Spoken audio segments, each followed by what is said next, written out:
Oh my God, the front of my house, the wind is at my face.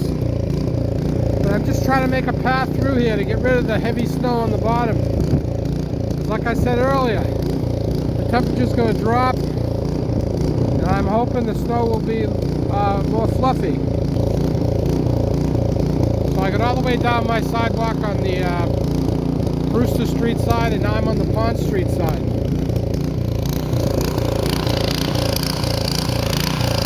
So this is pretty much, this shrub is the edge of my yard.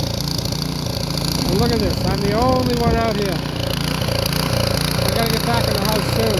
My hands are really starting to get wet and cold.